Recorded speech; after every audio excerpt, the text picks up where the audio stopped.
We have to take this moment to talk about whether India is finally looking at our Me Too movement. It started with an actor, Tanushree Datta, naming names, calling out names, and then facing the wrath that women face when they actually call out sexual predators and those who have harassed them. It started a chain reaction. What started as Tanushree Datta's account has now been followed up, not just in the film industry, but also in the news media industry that I represent. And you've seen some of the biggest names of media having been named by women who themselves have created a community for women to speak up. So it is my great pleasure to welcome on stage today. First, let's put our hands together for Tanushree Datta, who has shown extraordinary courage in talking about what happened to her many years ago.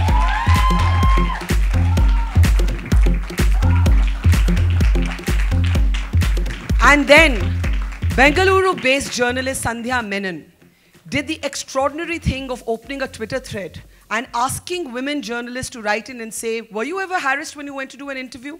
And the who's who of the world of literature and the world of media erupted in those names. Sandhya Menon, can we please have you on stage? Thank you for starting this extremely important conversation.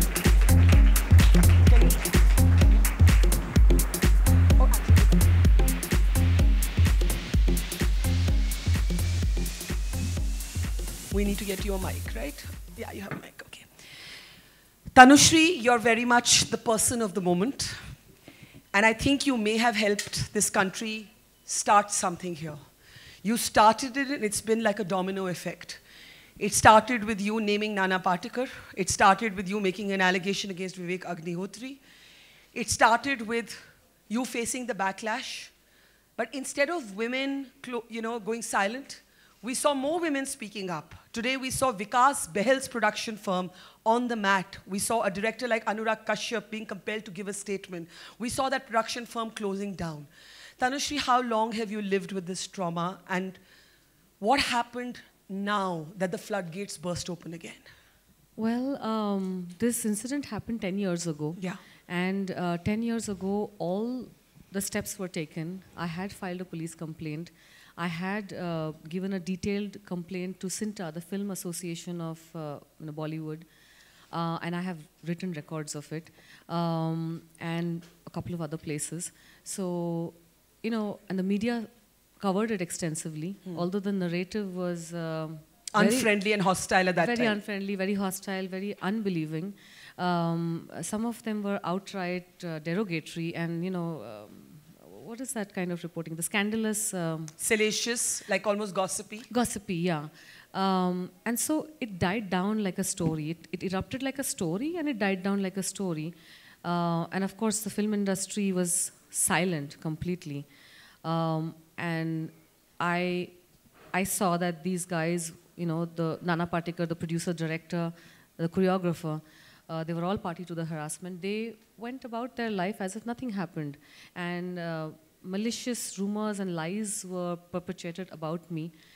And those lies were there was a risk of those lies becoming gospel truth. Yeah. When you don't get the support and nothing comes out of anything, then those kind of, that narrative... The lies stick. The lies stick, narrative sticks. So of course I chose to walk away from the industry because I also had this feeling like nothing happened, and if I now go on to another movie set and if something like that happens again, of course I'm still not going to take it lying down, and if I speak out again, I'm going to be now properly branded the problematic person. Which is why so many women don't speak across professions, right? Because you are fighting so hard to make your space. And if you speak up, you feel that maybe the next assignment won't come your way. The next professional assignment you won't get because somebody is going to call you a problem woman, yeah, or someone who's complaining. Tanushree, I know you've recounted this a few times, but this is a Bangalore audience. Not everybody has seen the interviews. Can I ask you, if it's not too painful for you, to tell us what happened 10 years ago and how it was normalized? Not just what happened, but how it was normalized. Well, I mean, of course, I've repeated it several times. But I can repeat it one more time. It's fine. I was approached for this song, and they chased after me for 3 months, convincing me to do this song. I had an intuition that maybe I should just go for a holiday, but I got convinced. Um, because one of their sales pitch was that Nana Patekar is there in the film, award-winning actor and all that.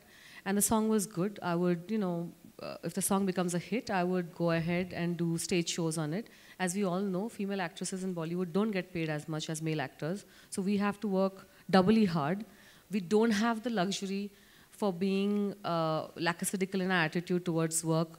You can't be too choosy or picky. Yeah, and we also don't have the luxury of being unprofessional. Yeah. And that's the one word that, get thrown around a lot every time somebody is not compliant, with this kind of behavior. So anyways, I chose to take up the song, and what I found peculiar was during the negotiation, I made it very clear, because I had the position in the industry at that point of time, in my own way, to choose my own staff, my costumes. I also recommended Ganesh Acharya's name into the song, just so that I had some amount comfort with the choreographer. Comfort with the choreographer, so they don't give me any steps that I'm uncomfortable with.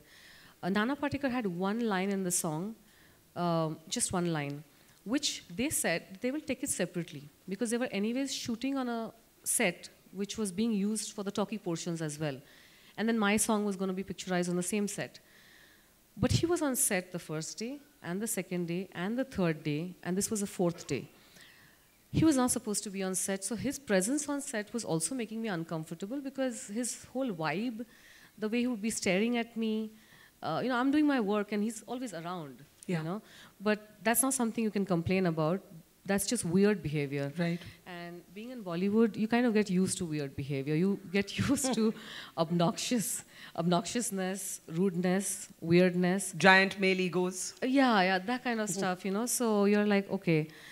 But I think he was assessing me. He was sizing me up. He was trying to see what kind of a woman am I, I think that's the predatory nature of these people, is to kind of, they don't behave like that with everybody. Yeah. They only behave like that with people who they think they can get away with, because maybe in the past they've gotten away with it. So anyways, his distance was, he was bridging the distance between himself and me. On this particular day, he just decided to grab me by the arms, push me around, idhar khadi rahe, udhar khadi rahe. Now remember this, I'm already uncomfortable with him on the set. He's not supposed to be there. It's a solo song on me. What is he doing there? Then he decides to grab me by the arms, push me around. He tells the choreographers to stay away, and he starts teaching me how to dance. So he was pushing me around on the pretext of teaching me how to dance. And the choreographer and his team, they simply stayed away while this guy was, and my mind was like, whoa, what's going on? And I was getting very uncomfortable, very angry. I went and complained to the producer, the director, the choreographer separately.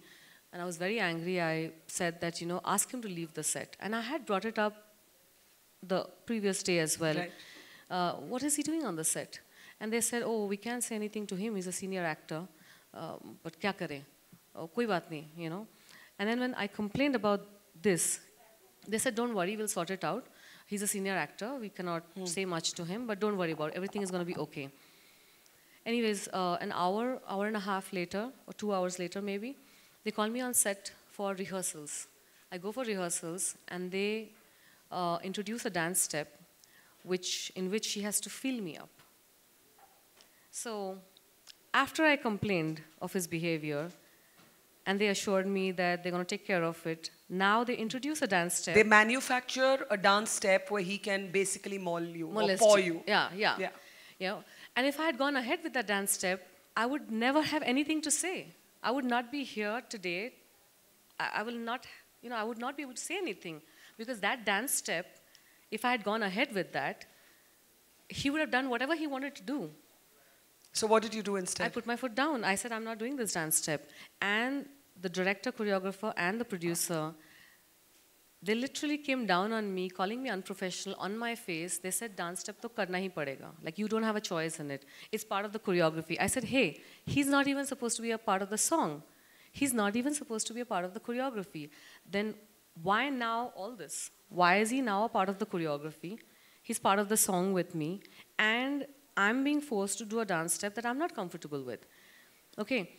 Now, a lot of people who say, oh, she did Aashiq Banaya with Imran Hashmi, and there was much more. That was consent. I agreed to do that song. Yeah. I chose it.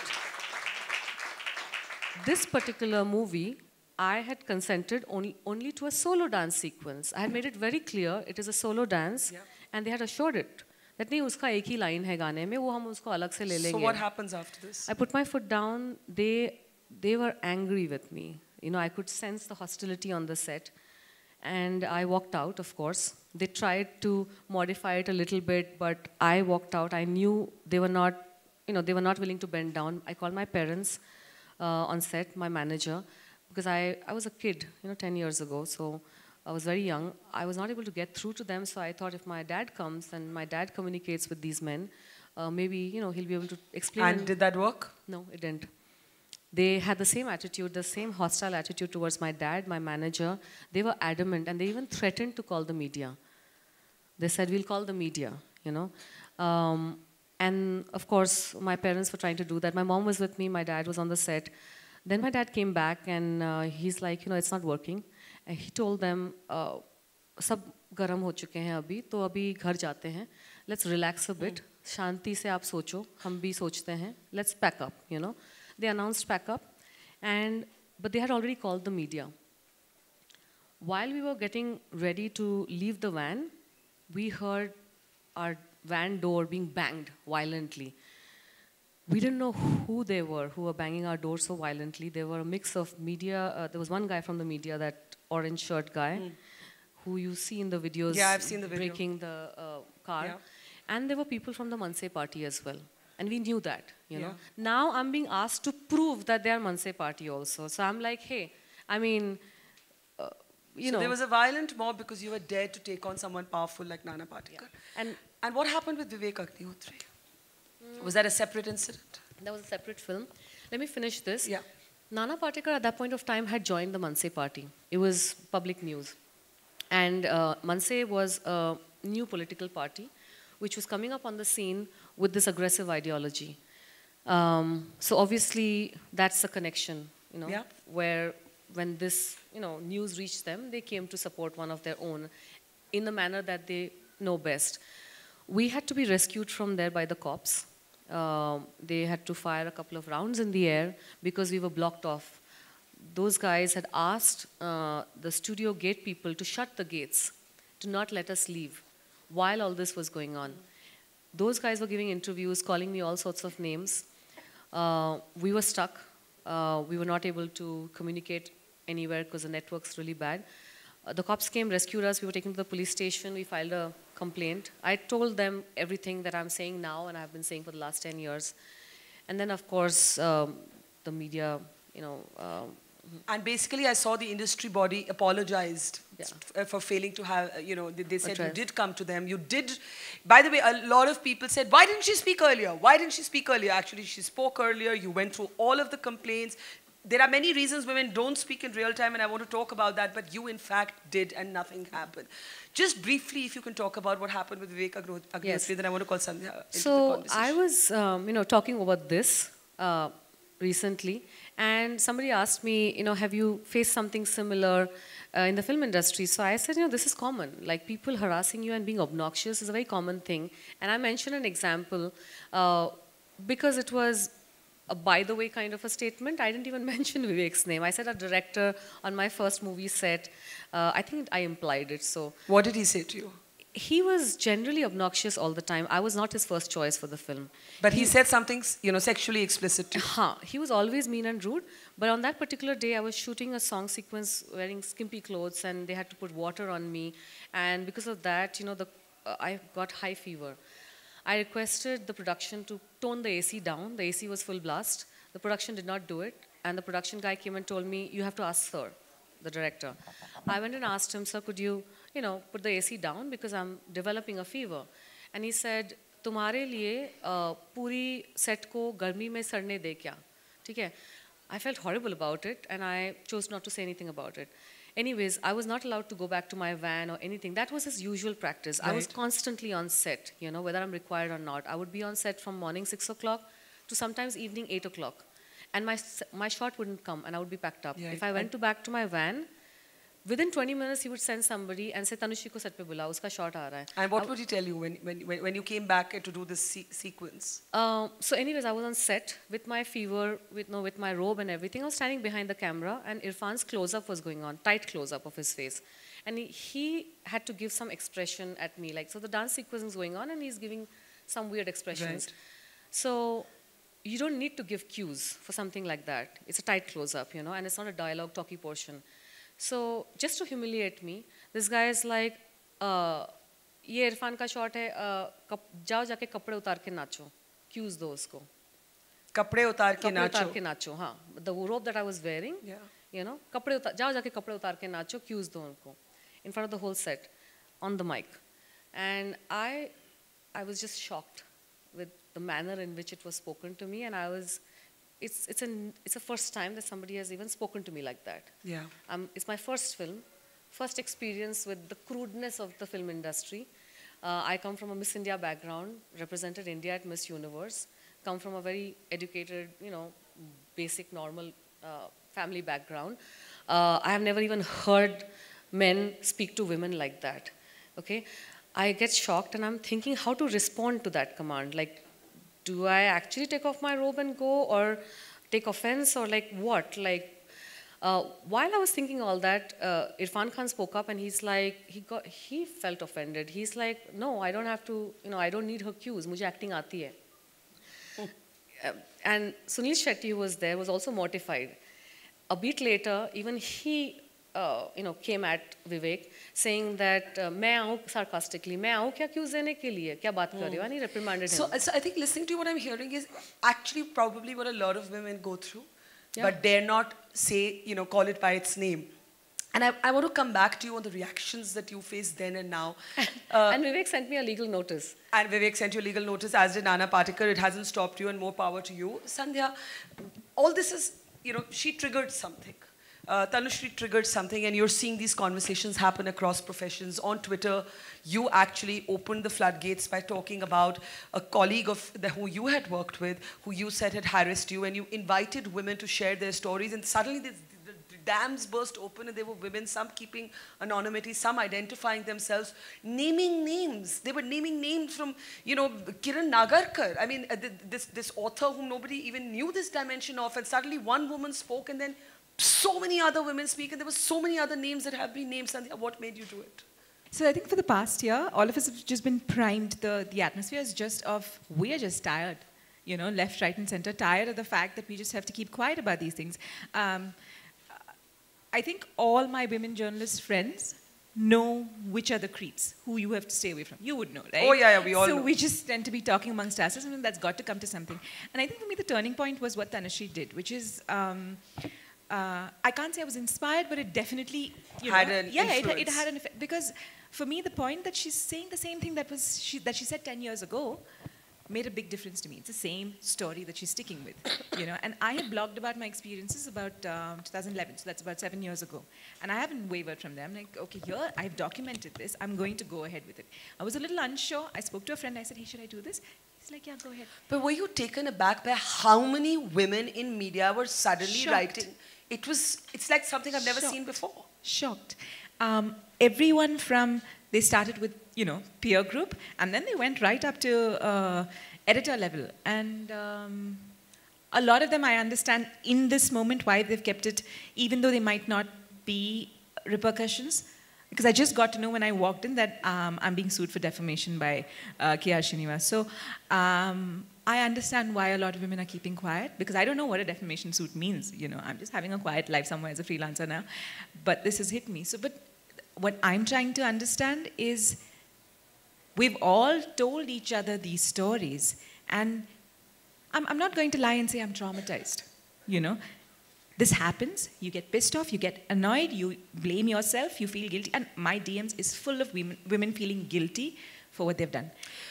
We also normalize it, yes. right? In a way, we normalize it. We tell ourselves, oh, this is rites of passage. This happens to women. Toughen up. We're constantly trying to toughen up. Toughen up. Like it's part of being a woman in India or anywhere, that you will be pawed at some point, you will be molested at some point, you will be against your consent hit upon at some point. And you don't want to come across as this delicate darling who cannot perform her job. right? You should be allowed to perform your job without this, but that doesn't strike us. It doesn't even strike us that we deserve to take this complaint forward. No, this happened, I'm going to talk to my friend about it, I'm going to get over the shock, I'm going to go eat Nutella and then get over it. Because it's so commonplace. It's so commonplace. Tanushree, you've had to deal with some poison though, right? I mean, Sandhya saying I'm not traumatized, but I think there's some poison that comes your way when you speak up and you name names and you name and shame. Has it been awful? Well, 10 years back, because the harassment led to a mob lynching incident, right after that, that caused a lot of trauma. I was constantly looking over my shoulders, you know. Immediately after that incident, I could not trust, I kind of lost my confidence to walk into a film set boldly, like I had before, because I kept remembering that incident about how toxic that environment was, how they tried to manipulate me, you know, into forcing me into the dance step with Nana's behavior like this, and, you know, the whole manipulation, and then moving on to the mob attack. Yeah. So that stayed in my mind. And now? I went on a spiritual path, and the last 8 years was a very different kind of life I led. So my healing happened through my spiritual path. But the industry now, we had Sonam Kapoor on the stage earlier, Vicky Kaushal, they all stood up and said, you know, she needs to be heard, and survivors need to be believed. And yes, there will be a legal process and investigative agencies will establish what happened and didn't. But no woman is going to come out and say all this and face the shit that comes your way after that. But I can still count on one hand the number of people who've actually spoken up from the film industry. Are you disappointed? I am, but I'm not surprised. Because, you know, this culture of silence has always been there. And, you know, we're talking about harassment. I'm pretty sure there are far worse things that have happened. And this is something that, like she said, that our society has conditioned us to live with it. Yeah. Harassment is something, you know, wo thodi chhedchhad kar li hai to kya hua, jaane do. That's Can the I put it to attitude. the audience? If this is a moment for us to confront our Me Too moment, raise your hand if you've had your own Me Too moment that you may want to talk about today. Raise your hand. I'll lead by example. Because I still see a lot of women hesitating to talk about this openly. And is there anyone who's willing to come up, maybe here in the second row? Can I call you here, please? Can I call you here? Come. Because I just think the idea should be to encourage more and more women to speak. Yeah? Can you share with us what happened? Thank you. For putting me here, and thanks for organizing this event. My Me Too event is a bit different than Tanushree. It was a bit of religious attack on me. Yeah. I'm still working. I'm an HR professional. I would refrain from taking any names here, Yes. but I'll just share my story. My name is Samia Naz Hussain. I'm a Muslim by birth, by choice, and by love. I respect all religion equally because I've been born and you know, did all my education, that kind of a setup that my mindset is very liberal, but I know what I have to follow at the heart, right? And I respect everyone under this roof. So one of my corporate business leader, he's a very senior person, not naming him, it's a he, definitely. He happened to ask me to do a work, which as per my responsibility, I was doing it. And it led me to talk to another person. So basically, I was hiring someone for the organization. Okay. So I'm an HR by profession. I was hiring someone for the organization, and that person apparently happened to be a Muslim again, okay? I was not looking for a Muslim guy to hire for the organization. I was looking for the right fit, for the right position, which I had my organization. What happened then? And this person had mentioned in his resume that he was following so in his hobby section, he mentioned he listened to the preaches of Dr. Zakir Hussain, okay? Zakir Naik, you mean? Sorry, I'm so sorry. See, I'm that bad. I even didn't... What happened? Just tell us what happened. So he questioned me, Samia, did you gone through his resume? I said, yes, I have gone through it. Hobbies is something I don't screen and reject a person. That if I like singing or if I like reading or listening to some preacher, I do not reject that person. Yes, if he do not have the right capabilities mentioned on his resume, skills, technology not there, I reject. How were you harassed? He called a meeting on a Skype, and I was working from home that day. He said, Samia, come on to the Skype, I have a discussion to do. He unknowingly he invited two more person from his team, two more male people. And he, on the call, he's like, Samya, I hope you are educated enough. I said, I do not doubt that. That's why I'm holding this position today. Have you not gone through the resume? I said, yes, I did gone through it. Have you not seen the section of the hobbies there? I said, okay, let me look through it. Did I miss something? So what he was saying is that... Because you're Muslim, you had I am hired this intentionally hiring Muslim folks for the organization. But do you see this as harassment? Yes, because what he was saying, that, are you a Muslim, right? Don't you know what he preached, Dr. Zakir? How can you encourage a person? And he was hiring for the security division of the organization. But here's the point. Thank you for sharing your story, but I want to bring Sandhya in because there's one of the debates that is happening is that we're confusing things, right? That sexual harassment is one thing, bullying at work is another thing, maybe what happened to her is bullying, sexual abuse is another thing. Are we mixing up categories, Sandhya? 100%. Thank you. Take a Thank seat, you, please. thanks. Yeah. I think we're completely mixed up. Now, I had to... Oops, careful, yeah. I had to tweet, I think earlier yesterday, that I'm only accepting DMs from women who are talking about workplace harassment. Because honestly, it's hard for me to say if you had a bad date, if you had a bad evening out with a couple of friends, it's hard to call that harassment from the work. It takes away from that because, yes, there's emotional impact to it, but it doesn't impact your career so much. And that's what concerns me, that we do need to stay on focus about what we're talking about. We can't mix up everything. Yeah, and we can't say this person we don't like, this person's a harasser. Yeah, and you know, you can't settle scores. Yeah. Right? You just cannot use that to settle scores. And the other thing is, if this works as a manual for how men should not behave, that's great. Right? In social situations, if their complaint is we don't know what the boundaries, what boundaries women have, this works as a great manual. But mixing it up with work, which is a part of your livelihood, which is a part of your ambition, livelihood, all of these get affected. These are bigger things than just a bad evening. Tanushree, yes, and I think that's very, very important. And therefore, with respect, what I've heard so far, I think is maybe prejudice. Maybe there's prejudice.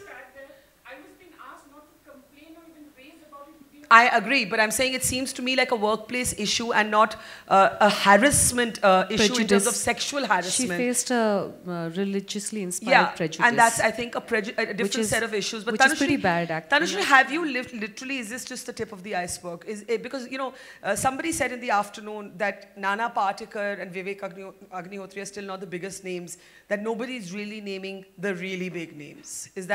Would you agree with that? Yes, of course. These are the small fishes. Yeah. These are the small fishes. Yeah. She was saying the same thing backstage, saying the complicity, everyone just keeping quiet.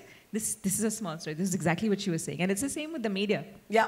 The big fish and the big sharks are still out there. I'm going to take a couple of questions as we wind down. Anyone has a question? You've heard Tanushree.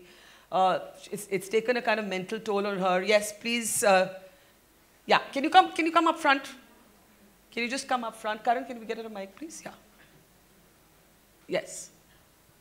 Just stand there and ask. Yeah, more than a question, this is something I wanted to raise. That there's this big threat that whenever women speak up, we are being slapped by defamation cases to silence us. And I think this is a very dangerous precedent that's being set. And I think we need to think more seriously on this as a nation, not just you. That when women speak about sexual harassment finally, and it's so difficult to do that, and if there's such great legal burden on you, like, you know, civil defamations can be so difficult, criminal defamations too, we need to start thinking about this. So any thoughts on that? Yes, of course, because this is a intimidation tactic, you know, to thwart the movement, that anybody who speaks up, just slap them with a legal notice, because you know, in this country we've seen it from time immemorial, how when the victims actually go to the police or the court, it's not every time that they actually get justice. Sometimes things get dragged on, sometimes there's a lot of you know, the typical stuff that we've seen in Hindi movies, you know, where the woman is called Bachchalan and then she's dragged to court and she's made to feel uncomfortable. Have you had to hear a lot of shit in the last week also? Oh yeah, I've been slut-shamed. I've been, they've tried to discredit me, dismiss me, They've also said horrible things like, oh, she didn't have a career and she's doing this to get her 15 minutes of fame. How have you dealt with hearing these horrible things? You know, I heard it 10 years ago and I was far more vulnerable 10 years ago because I didn't have the last 8 years of deep distance and deep spiritual cleansing and healing. And that has what has given me a lot of strength today. So when I talk about the incident today, a lot of the emotional charge and the indignation that was associated with it 10 years ago is not there. And also, all of this I have faced 10 years ago. They call it a publicity stunt even 10 years ago. Yeah. So I want to say this, that if I really wanted publicity, wouldn't I have rather, somehow taken the humiliation, gone ahead with the song, had a hit song to my credit, which would have played on national TV for like a month, and then I would have gone ahead and done hundreds of stage shows, made crores on it, and that's a more intelligent way to get publicity. Did you leave the industry partly because of this? Yes. Because I didn't have the confidence to walk into a film set and be sure that something like this would not happen again. And then when somebody gets away with it, then others would think that they can get away with it too. So I got 30, 40 film offers after that. And every time a movie offer would come, I would literally, my heart would start beating fast.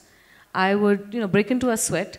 Because for me, a movie set now, I forgot about all the good memories on a movie set. Is associated with harassment. Yeah. Sandhya, in Tanushri's case, there was a journalist, Janice, who was able to corroborate everything that happened. But for a lot of women, it's the woman and the man.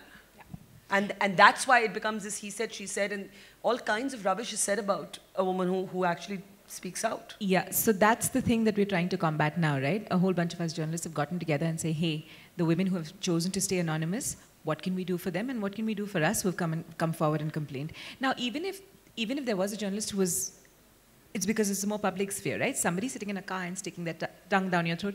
Even if there were two other people, it's never going to happen, right? A man and a woman there. And then what do you do? How do you build a case? Now, even if I have to go forward and file an FIR, and I've been questioned, you would have been willing, which is why you didn't file an FIR. If I go and file an FIR, what's the proof I've got?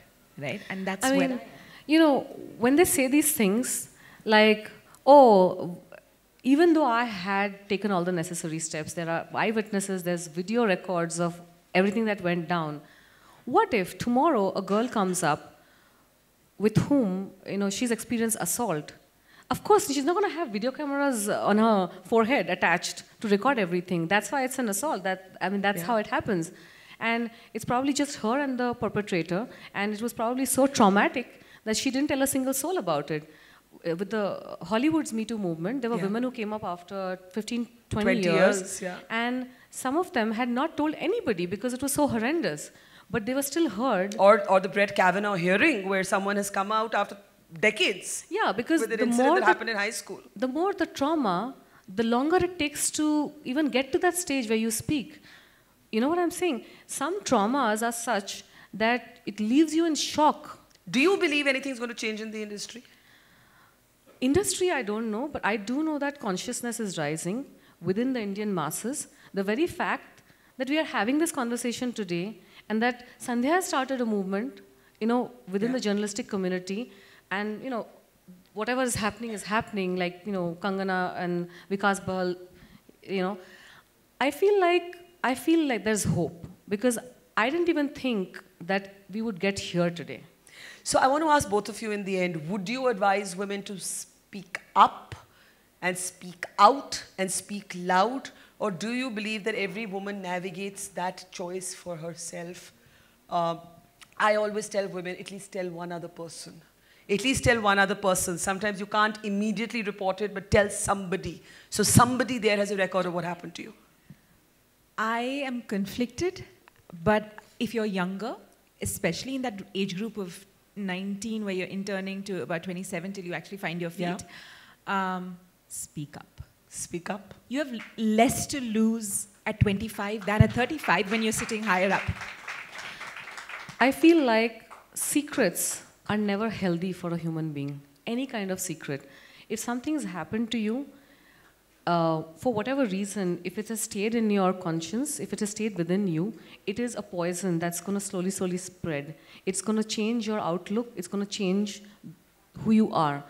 And having said that, I would like to remind everybody one more thing. In India, when we grew up, we were always told there's safety in numbers. When you go out with people. So even with speaking up, there's safety in numbers. Yeah. So when you speak up, right now when we have the momentum, right now when people are speaking up, this is the right time for you to speak up because you've got the safety in numbers. If this goes somewhere, you do not have to be afraid of the repercussions, because how many people will they send legal notices to? How many defamations can happen? Yeah. The courts cannot take it because they'll be like, hey, something's odd. You want to add quickly to that? I'm just going to, just a little thing. You'll also be surprised by the kind of support that comes your way. I am amazed by the kind of support I've got. And that is a surprising bit. Yeah. Tanushree, last word to you. Have there been moments of acute pain and rage having to relive this? Not this time, but in the last 10 years, like I said, my spiritual path, on one side, I had wonderful experiences. I traveled a lot. So I moved away from the industry, but I was, God guided me towards new ventures, new directions.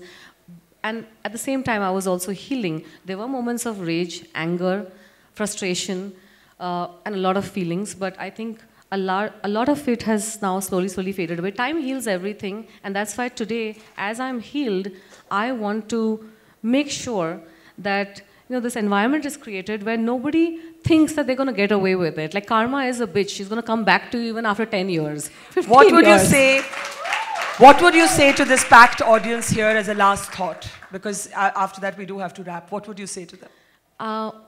What I think right now is there are two things. For women who are facing the backlash because they're coming up and speaking, please be prepared that that is normal.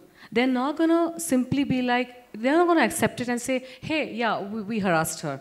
They are going to shame you. They are going to condemn you. The societal conditioning, this has been going on for generations. That's going to play up because they're going to keep trying to maintain the status quo. They're not going to let the old structures crumble. Yeah. You're going to face threats, legal notices, all of that.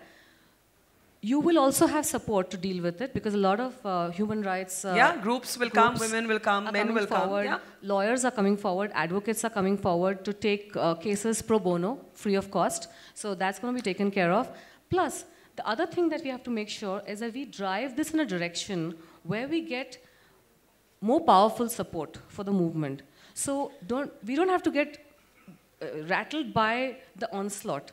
We deal with the onslaught in a manner that we have to deal with it because we are getting the support to deal with it. But we stay on track to drive this movement to such a crescendo where the onslaught becomes unimportant, where if someone even goes to court, the court laughs at them. Because there's already a larger movement than that. Larger movement, yeah. Well, I think more power to you, Tanushree, for starting this conversation. Let's have a huge round of applause.